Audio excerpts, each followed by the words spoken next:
My friends, when the death of the King was announced to us yesterday morning, there struck a deep and solemn note in our lives, which, as it resounded far and wide, stilled the clatter and traffic of 20th century life in many lands, and made countless millions of human beings pause and look around them. A new sense of values took, for the time being, possession of human minds, and mortal existence presented itself to so many at the same moment, in its serenity and in its sorrow, in its splendor and in its pain, in its fortitude and in its suffering. The King was greatly loved by all his people. He was respected as a man and as a prince far beyond the many realms over which he reigned. The simple dignity of his life, his manly virtues, his sense of duty, alike as a ruler and a servant of the vast spheres and communities for which he bore responsibility, his gay charm and happy nature, his example as a husband and a father in his own family circle, his courage in peace or war, all these were aspects of his character which won the glint of admiration, now here, now there, from the innumerable eyes whose gaze falls upon the throne. We thought of him as a young naval lieutenant in the great Battle of Jutland. We thought of him when calmly, without ambition or want of self-confidence, he assumed the heavy burden of the crown and succeeded his brother, whom he loved and to whom he had rendered perfect loyalty. We thought of him so faithful in his study and discharge of state affairs, so strong in his devotion to the enduring honor of our country, so self-restrained in his judgments of men and affairs, so uplifted above the clash of party politics, yet so attentive to them, so wise and shrewd in judging between what matters and what does not. All this we saw and admired. His conduct on the throne may well be a model and a guide to constitutional sovereigns throughout the world today and also in future generations.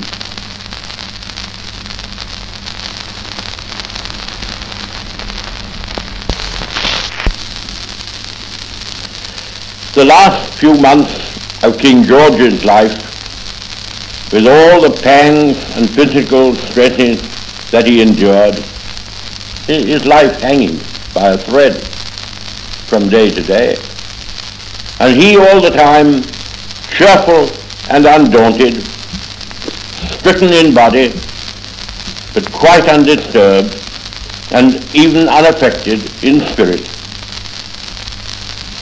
These have made a profound and an enduring impression and should be a help to all. He was sustained not only by his natural buoyancy, but by the sincerity of his Christian faith.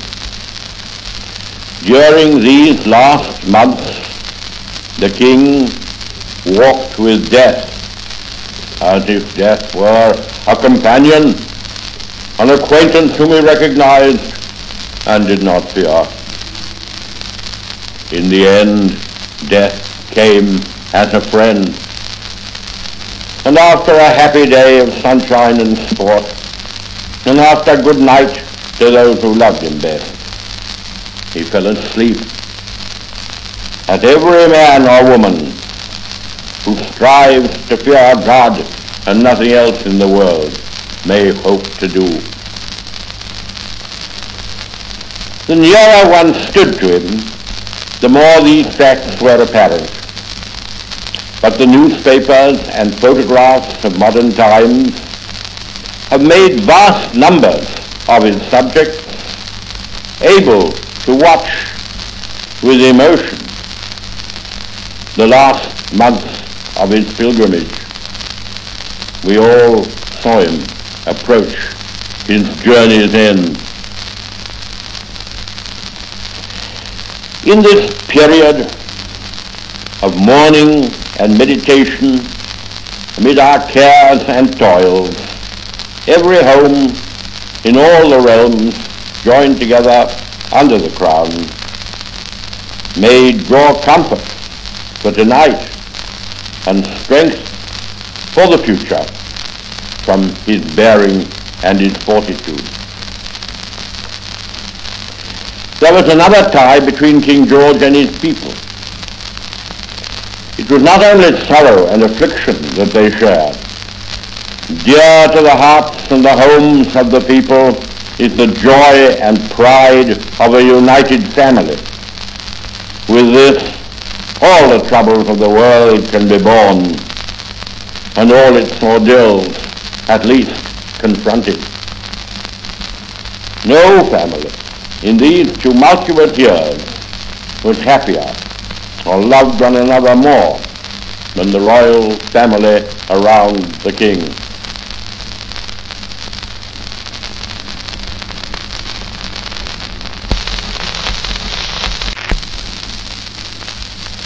My friends,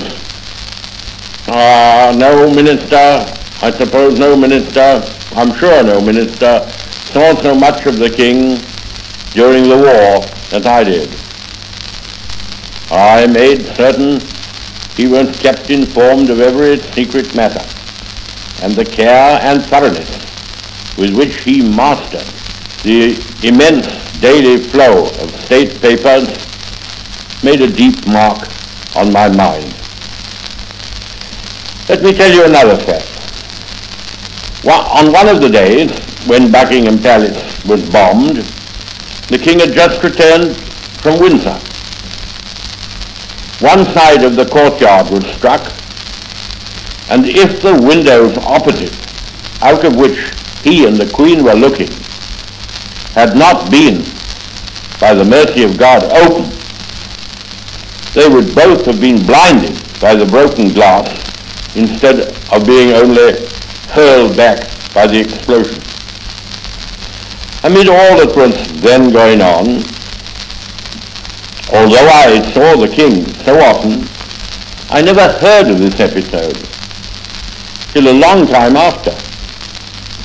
Their Majesties never mentioned it or thought it of more significance than a soldier in their armies would of a shell bursting near him.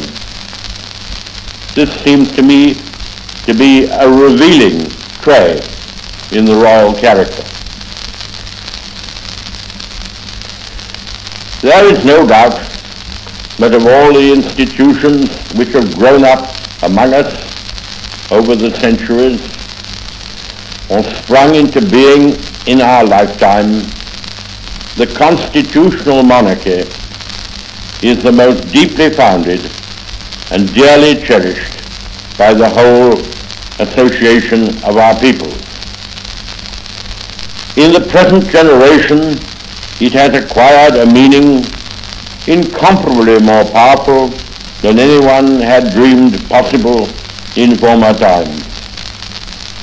The crown has become the mysterious link, indeed I may say the magic link, which unites our loosely bound but strongly interwoven commonwealth of nations states and races.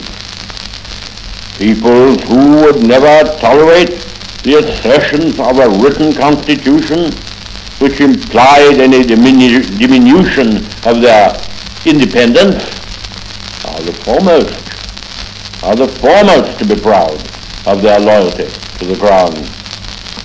We have been greatly blessed amid our many anxieties, and in the mighty world that has grown up all around our small island. We have been greatly blessed that this new, intangible, inexpressible, but for practical purposes, apparently, an all-powerful element of union should have leapt into being among us. How vital it is, not only to the future of the British Commonwealth and Empire, but I believe also to the cause of world freedom and peace which we serve, that the occupant of the throne should be equal to the august and indefinable responsibilities which this supreme office requires. For 15 years King George VI was king. Never at any moment in all the perplexities at home and abroad, in public or in private, did he fail in his duties. Well does he deserve the farewell salute of all his governments and people.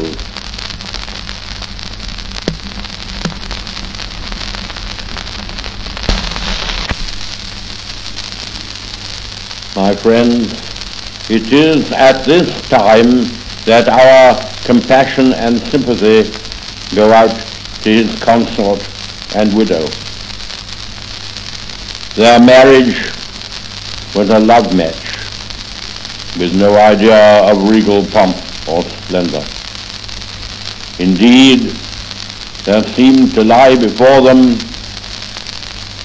the arduous life of royal personages, denied so many of the activities of ordinary folk, and having to give so much in ceremonial public service. May I say, speaking with all freedom, that our hearts go out tonight to that valiant woman with famous blood of Scotland in her veins, who sustained King George through all his toils and problems, and brought up with their charm and beauty the two daughters who mourn their father today. May she be granted strength to bear her sorrow.